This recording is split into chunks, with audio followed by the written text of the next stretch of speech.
শুভ সকাল বন্ধুরা, কেমন আছো তোমরা সবাই? আশা করি সকলেই ভালো আছো। দেখো, সকাল সকাল আমি চলে এসেছি রান্নাঘরে। এখন বাজে সকাল 9টা। আর আজকে রবিবার। রবিবার মানেই তো সানডে স্পেশাল চিকেন। প্রত্যেক রোববারের মতো আজকেও হচ্ছে চিকেন। তো চিকেনটা আজকে করবো আমি মেথি চিকেন। মেথি চিকেন আমার বাড়িতে সকলেই ভালোবাসে।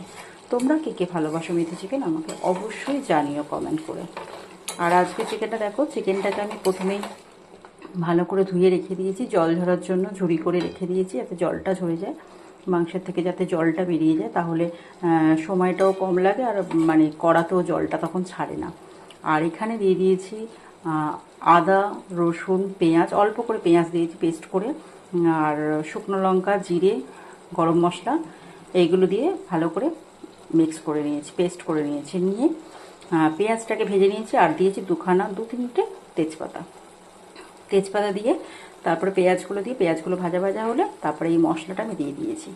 দিয়ে ভালো করে দেখো কষিয়ে নিচ্ছি। এই কষানোতেই যা তোমার বেশ সময় লাগে, এটা তোমরা সকলেই জানি, যারা আমরা রান্নাবান্না করি তারা আমরা প্রত্যেকেই জানি যে মশলা কষাতে যে একটু সময় লাগে। মশলাটা যদি আমরা ভালোভাবে কষিয়ে নিতে পারি তাহলেই তো কেল্লা ফতে, তাই না? মাংসটা তাহলে খেতে দুর্দান্ত টেস্ট হয়, খুবই ভালো হয় খেতে এটা। তো পরপর আমি দেখাবো তোমাদেরকে কীভাবে আমি মাংসটাকে করি। এখন দেখো, এখনও মশলাটাকে আমি কষিয়ে যাচ্ছি বেশ ভালোভাবে। ভালোভাবে মশলাটাকে কষিয়ে নেবো। এর মধ্যে একটা টমেটো ছিল বাড়িতে, সেটাও দিয়ে দিয়েছি।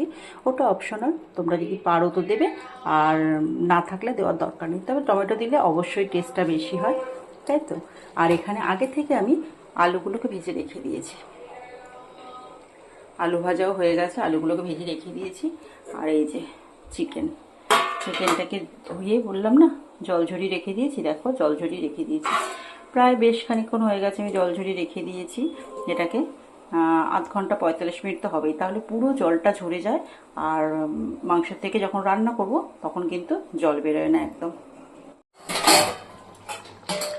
দেখো, মাংসতে এত জল ঝরানোর পরেও কত জল বেরিয়েছে মাংস থেকে, প্রচুর জল বেরিয়েছে। আমি কিন্তু একটুও জল অ্যাড করিনি, তাতে প্রচুর জল বেরিয়েছে।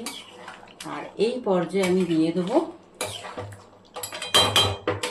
টক দই।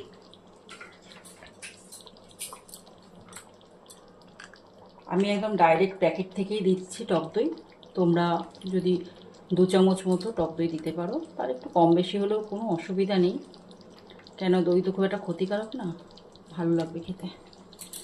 আর দেবো এর মধ্যে আগে থেকে ভেজে রাখা আলুগুলো, কেননা এরপর দেরি হলে আলুগুলো আর সেদ্ধ হবে না। ব্যাস, ম্যাক্সিমাম রান্না কমপ্লিট। এরপর এটা দমে হতে থাকবে, বেশ খানিকক্ষণ দমে হতে থাকবে। সেই ফাঁকে আমি আমার কিছু কাজ করে নেবো, আর তারপরে আবার চলে আসবো মাংস দেখতে আর তোমাদেরকে দেখাবো।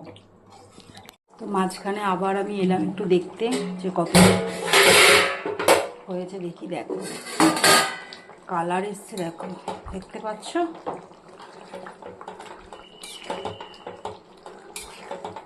ম্যাক্সিমাম হয়ে গেছে, আর একটু সেদ্ধ হবে এবং জলটাও মরবে, সেই জন্য আর একটু দমে রেখে দেবো। খুব সহজেই চিকেনটা করা, মানে চিকেনটা বসিয়ে তুমি তোমার সংসারের আলাদা অন্যান্য কাজও তুমি করতে পারবে। চিকেন কষে আমরা ন্যাচারালি তাই করি, কিন্তু এটা আরও সহজ, খুব ইজি আর টেস্টি। তোমরা বাড়িতে করে দেখতে পারো, আশা করি তোমাদের ভালো লাগবে। আর যদি বাড়িতে করো তাহলে অবশ্যই কমেন্টে আমাকে জানিও যে কেমন লাগলো তোমাদের চিকেন রেসিপিটা। আর বাড়িতে করো, খুব ইজি।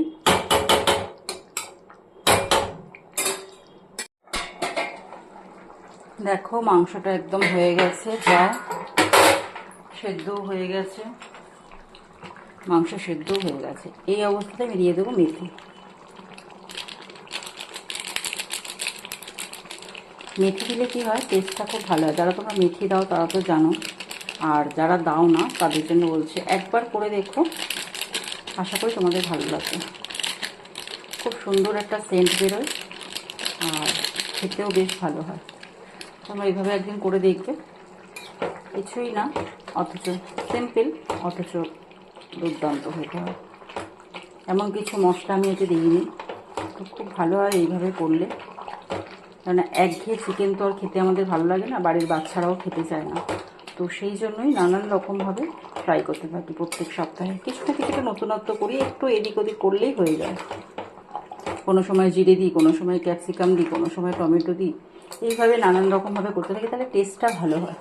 মানে প্রত্যেক সপ্তাহে তুমি একটা নতুন নতুন টেস্ট পাবে, এটাই, আর কিছু না। এই মেথি দিয়ে আমি আরও বেশ কিছুক্ষণ নাড়াচাড়া করবো, করলেই পুরো মাংস দিই হয়ে গেছে। মাংস প্রায় কেন পুরোটাই হয়ে গেছে, যেহেতু মেথি দিলাম। তো মেথি দিয়ে একটুখানি আমি রাখবো, দমে রাখবো। Chicken complete. কেমন লাগলো তোমাদের আমাকে অবশ্যই কমেন্টে জানিও।